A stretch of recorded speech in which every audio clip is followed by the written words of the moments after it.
Well, guys, obviously we had a scary moment today. Very thankful that our EMS did a great job. It's a tough moment. Anytime that obviously you're playing a basketball game and you look down and one of the other players is on the floor, and I'm happy to hear that I think the young man's doing better. I don't have a full report for you. Obviously, we should get some of that later on. But a tough situation, it puts everything in perspective when you just think about what's going on around the world, and then a situation like this, obviously basketball in that time becomes secondary to everything else. That being said, I thought our guys played a very good basketball game. We did a lot of good things, especially on the offensive end. When you look at it, we had 41 made field goals. We assisted on 31 of them. I think that's a PNC record. I thought we got great contributions from everybody who came in the game. When you look at our post guys, they've gotten better every game. Omir and also Lennar were very good tonight. I told the team at halftime they had 25 points at halftime between the two of those guys, and to continue to get them the basketball. But excited. I'm happy. We finally, I know you guys have been talking about how much we've been playing, but I'm excited that we get a chance to get a little break. Even though it's on the basketball court, but now we got to take care of the most important thing. The reason why we're here is our exams for our academics. So I'll open it up to questions. Kevin, after the incident happened with the South Carolina State player, and you don't have to go back to the locker room, can you tell us what the emotions were like there and what you tried to tell the team? First of all, you know if you're going to play again, I guess, right? The second, you had to go back out. It was tough, because, it puts everything else in perspective. And at that moment, basketball is not important. Our guys were really bothered because if you look at it, that could have been one of your teammates. The decision to play actually came down to South Carolina State. And I think what happens once they found out that their teammate was doing better, I think they were okay with it. We went back into the locker room until we got notice that they were going to play the game.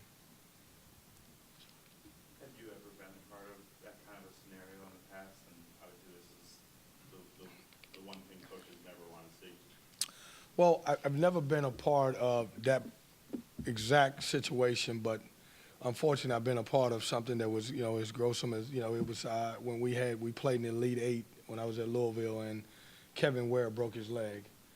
That was another tough situation, so not to that extent, but certainly something similar to that.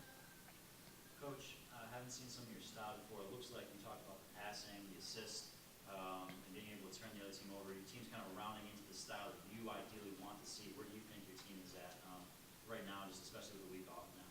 Well, I think we're getting there. And you guys know this, as a coach, you're never satisfied. I think we're a long ways away.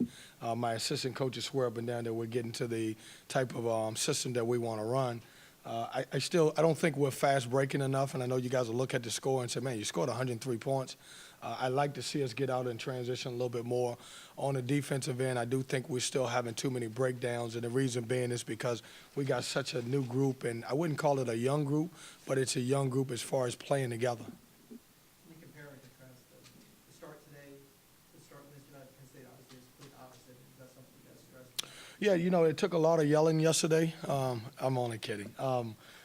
We've had 3 games here that I didn't think we started well, and as a coach, I kind of focused on it the last couple of days about getting out in transition and trying to get some easy baskets, and we wanted to go inside early to take away the pressure from the outside from the guards, and give those guys credit they did. I think at one time it was 22-5. I think we did a great job getting off to a good start.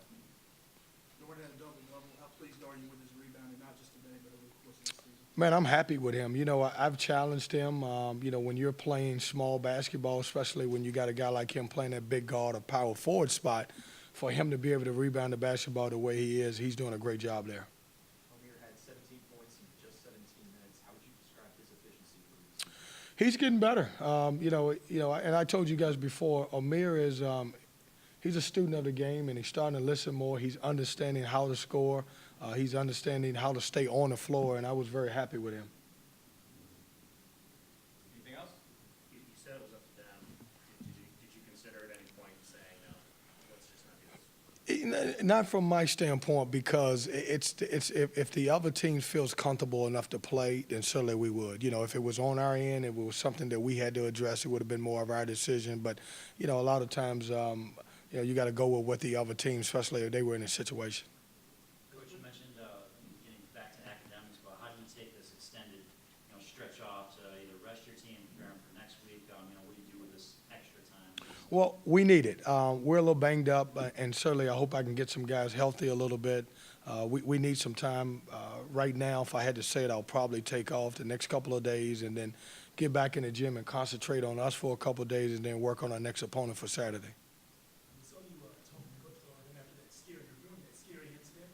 I know you won't share your exact words, but what was the goal of that conversation? What message were you trying to get? Well, you're right. I don't want to get into exactly what I said, but I just wanted him to know that that they will be in our prayers, and the young man be in our prayers, and we be there for him.